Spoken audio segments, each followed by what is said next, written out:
எத்திராஜா ராமானுஜா குருவே சரணம். ஆகாசமூர்த்தி பெருமாள் திருவடிகளே சரணம்.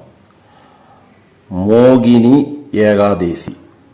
மோகினி ஏகாதேசி இன்னைக்கு மோகினி ஏகாதேசி அன்னைக்கு விஷ்ணுவை மனதார வழிபடுங்க. சரியா? மோகினி ஏகாதேசி அன்னைக்கு விஷ்ணுவை மனதார வழிபடுங்க.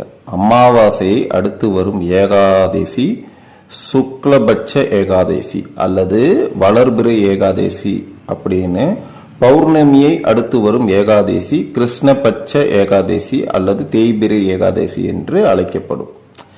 வைகாசி மாதம் வளர்பிறையில் வரும் ஏகாதேசிக்கு மோகினி ஏகாதேசி அப்படின்னு பெயர்.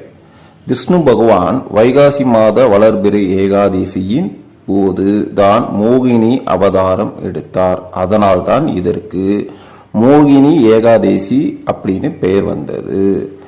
இந்த நல்ல நாளில் விரதம் இருந்து விஷ்ணுவை வழிபட்டால் இந்த பிறவியின் வினைகள் மட்டுமல்லாமல் முந்தைய பிறவியின் வினைகளும் சேர்ந்து அழியும் என்பது ஐதீகம். சீத பிராட்டியை பிரிந்து வாடிய ராமச்சந்திரமூர்த்தி தன் துன்பம் தீர்க்கும் வழியை தனக்கு உபதேசம் செய்யுமாறு விசிஷ்ட முனிவரிடம் கேட்டார். பரம்பொருளான ராமரின் திருவுள்ளம் அறிந்து கொண்ட விசிஷ்டர் இந்த உலகத்திற்கு மோகினி ஏகாதேசியின் சிறப்பை உணர்த்தவே ராமபிரான் இவ்வாறு கேட்பதை உணர்ந்தார். குருவின் ஸ்தானத்தில் இருந்து ராமருக்கு மோகினி ஏகாதேசியின் மகிமையை எடுத்துச் சொல்லி ராமபிரானை ஏகாதேசி விரதம் அனுஷ்டிக்க உபதேசித்தார். ஏகாதேசி விரத முறை எப்படின்னு பார்ப்போம். ஏகாதேசி அன்னைக்கு காலையிலேயே குளிச்சுவிட்டு விஷ்ணுவை வணங்கி விரதத்தை தொடங்க வேண்டும். ஏகாதேசி திதி முழுவதும் உணவு உட்கொள்ளாமல் இருக்க வேண்டும். முழு நாளும் உணவருந்தாமல் இருக்க முடியாதவர்கள் நெய், பழங்கள், பால், தயிர் போன்றவற்றை இறைவனுக்கு படைத்து உண்ணலாம். முக்கியமாக பைத்தம் பருப்பால் செய்த கஞ்சி விஷ்ணுவிற்கு விசேஷமானதாகும். எனவே அதை செய்து இறைவனுக்கு படைத்துவிட்டு நாமும் பருகலாம். மேலும் துளசி இலை சாப்பிடலாம். இரவு முழுவதும் கண் விழித்து விஷ்ணு சமஸ்ரநாமம், விஷ்ணு பாடல்கள் மற்றும் துதி முதலியவற்றை ஓதி தூங்காமல் இருக்க வேண்டும். மறுநாள் துவாதசி அன்று அகத்திக்கீரை, நெல்லிக்காய், சுண்டைக்காய் ஆகியவற்றால் ஆன உணவை சாப்பிட்டு விரதத்தை நிறைவு செய்ய வேண்டும். விரத மகிமை. யமதர்மன் ஒரு முறை விஷ்ணுவை சந்தித்தான். கருட வாகனத்தில் தனது உலகமான யமலோகத்திற்கு எழுந்தருள வேண்டும் என்று வேண்டிக் கொண்டான். மகாவிஷ்ணுவும் ஒப்புக்கொண்டு வந்தார். அவரை யமதர்மன் மகிழ்ச்சியோடு வரவேற்றான்.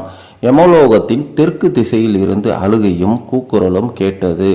குரல் கேட்ட திசை நோக்கி நடந்தார் விஷ்ணு.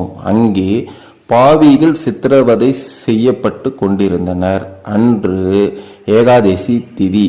இன்று ஏகாதேசி திதி ஆயிற்றே என்று வாய்விட்டு சொன்னார் மகாவிஷ்ணு. அந்த நிமிடமே அவர்களின் பாவம் அனைத்தும் நீங்கிவிட்டது. ஏகாதேசி என்று சொன்னாலே பாவம் தீரும் என்றால் ஏகாதேசி அன்னைக்கு விரதம் இருந்து விஷ்ணு கோவிலுக்கு சென்று வந்தால் எவ்வளவு புண்ணியம் சேரும் என்பதை நீங்கள் யோசித்து பாருங்கள். விரதத்தோட பலன்களை இப்ப நாம பார்ப்போம். சரியா? சகல சௌபாக்கியங்களும் கிடைக்கும்.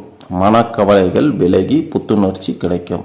கோபம், வெறுப்பு, பொறாமை விலகி எண்ணங்கள் தூய்மை அடையும். நமக்குள் நீடித்த புகழ் நமக்கு கிடைத்து கொண்டே இருக்கும்.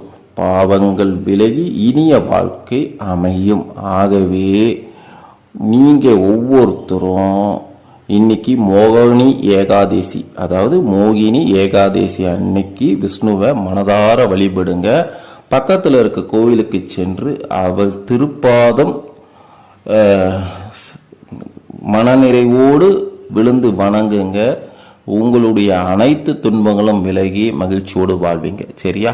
இந்த செய்தியை பக்கத்தில் இருக்க உற்றார், உறவினர், நண்பர்களுக்கு அனுப்பி வைங்க. அவங்களும் பயன்படட்டும். சரிங்களா? யான் பெற்ற இன்பம் இவ்வையகம் பெறட்டும் அப்படிங்கிற ஒரு திருவுள்ளத்தோடு செயல்படுங்க. விஷ்ணு உங்களை வழி நடத்துவார். வாழ்க வளமுடன், வாழ்க வளமுடன். நல்லதே நடக்கட்டும். நாராயணா.